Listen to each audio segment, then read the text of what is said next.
اور جب رسول اللہ صلی اللہ علیہ وسلم کی ولادت ہوئی، اللہ کے حبیب علیہ السلام دنیا میں تشریف لائے، کیا انداز جو ہے رسول اللہ صلی اللہ علیہ وسلم کا انداز تھا دنیا میں تشریف لانے کا۔ عزیزوں، ہر کسی کے گھر میں بچہ پیدا ہوتا ہے، چاہے وہ عالم کے گھر ہو، کسی حاکم کے گھر ہو، کسی اللہ والے کے گھر بھی اگر کوئی جو ہے لڑکا پیدا ہوتا ہے تو روتے ہوئے پیدا ہوتا ہے۔ باپ اللہ والا ہے، ولی ہے، عالم دین ہے، مسجد کا امام ہے، مؤذن ہے، بہت بڑا عالم دین ہے، مفتی ہے، قاضی ہے، عالم ہے،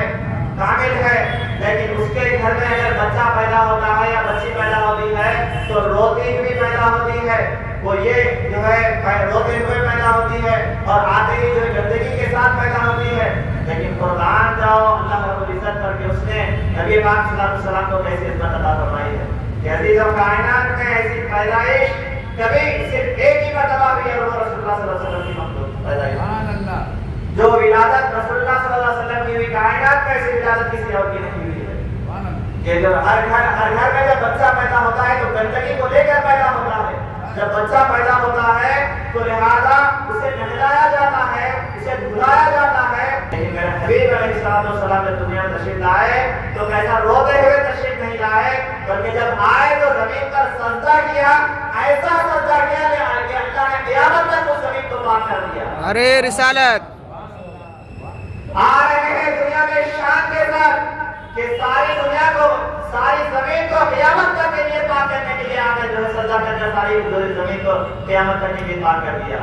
کیا نرالا انداز ہے اللہ کے حبیب علیہ السلام کا۔ حضرت آدم علیہ السلام کا پتلا بنایا گیا تھا، حضرت آدم علیہ السلام کو اولاد ہوئی، حابیل پیدا ہوئے اور قابیل پیدا ہوا، اور پھر اس کے ساتھ حضرت شیش علیہ السلام پیدا ہوئے، حضرت نوح علیہ السلام پیدا ہوئے، ثانی آدم آپ کو کہا جاتا ہے۔ پھر حضرت نوح علیہ السلام کے بعد دیگر انبیاء آئے، حضرت ابراہیم علیہ السلام آئے، آپ کے بیٹے حضرت اسماعیل علیہ السلام آئے، حضرت اسحاق علیہ السلام آئے۔ اسماعیل علیہ السلام کی اولاد میں اللہ تعالیٰ نے کسی کو بھی نبی نہیں بنایا سوائے رسول اللہ صلی اللہ علیہ وسلم کے۔ حضرت ابراہیم علیہ السلام تو ایک دوسرے صاحبزادے تھے، حضرت اسحاق علیہ السلام تھے، حضرت اسحاق علیہ السلام کو اللہ نے حضرت یعقوب علیہ السلام پیدا کیا، وہ بھی اللہ کے نبی گزرے ہیں۔ یعقوب علیہ السلام کو حضرت یوسف علیہ السلام پیدا ہوئے، وہ بھی اللہ کے نبی گزرے ہیں۔ پھر یوسف علیہ السلام کے بعد میں حضرت زکریا علیہ السلام آئے، حضرت یحییٰ علیہ السلام، زکریا علیہ السلام کے صاحبزادے حضرت یحییٰ علیہ السلام آئے، حضرت موسیٰ علیہ السلام آئے، حضرت عیسیٰ علیہ السلام آئے، حضرت شیش علیہ السلام آئے، حضرت داؤد علیہ السلام آئے، کہ جتنے بھی انبیاء اور رسول آئے ہیں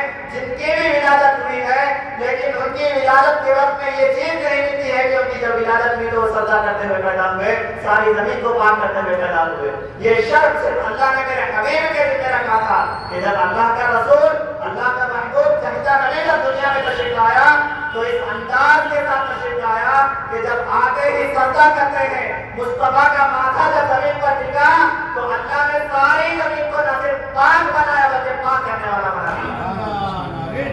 اللہ اکبر، اللہ اکبر۔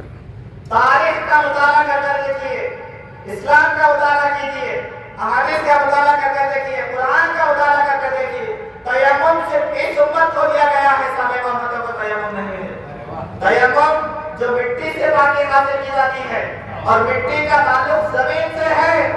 زمین پاک ہے تو پاکی حاصل کی جاتی ہے۔ سابقہ امتوں حضرت آدم علیہ السلام سے لے کر حضرت عیسیٰ علیہ السلام تک جتنی قومیں آئی ہیں، جتنے لوگ آئے ہیں، جتنے انبیاء آئے ہیں، جتنے رسول آئے ہیں، کسی بھی امت میں جو ہے تیمم نہیں تھا۔ تیمم صرف اس امت کو دیا گیا۔ کیوں دیا گیا؟ میرے مصطفیٰ کا ماتھا زمین پر ٹک گیا تھا،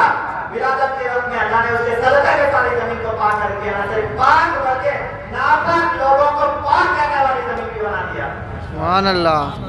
یہ صدقہ ہے میرے مصطفیٰ علیہ السلام کا، یہ تاجدار انبیاء، یہ امام الانبیاء کا صدقہ ہے کہ آئے تو اس نور کے ساتھ اس پاکی کو لے کر آئے کہ ساری زمین کو پاک کر دیا۔